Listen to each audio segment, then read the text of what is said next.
عندنا في مثلا وطن يا حبيبي الوطن الاكبر، عارفه؟ طبعا. انه محمد عبد الوهاب انا بتكلم عن الحان علي اسماعيل. يعني معلش خدوني على الاعمال الوطنيه اللي انا بنط وبعمل وكده، وده نجاح الوطن الاكبر قبل رشيد، وده نجاح هذا الصالون.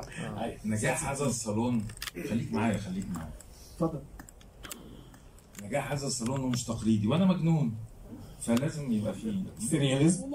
لا بتكلم بجد. فانا مش تقليدي.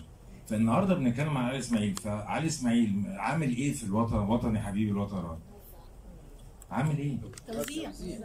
توزيع. طيب قصه انه محمد عبد الوهاب، يا شجون خليكي معايا والنبي، ان قصه محمد عبد الوهاب طلب من علي اسماعيل. هل محمد عبد الوهاب طلب؟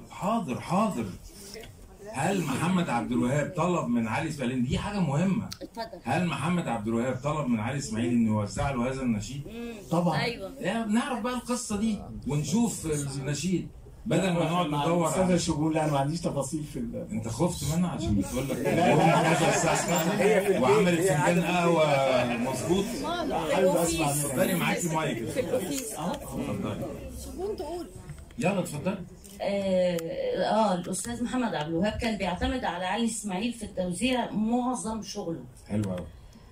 لما عمل معلش ثانيه واحده. اتفضل. عايز ارجع ورا. اتفضل. انا ليا طريقه. عازف الساكس. كلارينيت. اي حاجه. عازف الحاجه اللي كان في فرقه، اسمعوا بس عشان ده الكلام ده مهم. الراجل اللي كان بيعزف ساكس في فرقه محمد عبد الوهاب وتصور في الاغنيه شوت. لا ما تصورش. لا صور.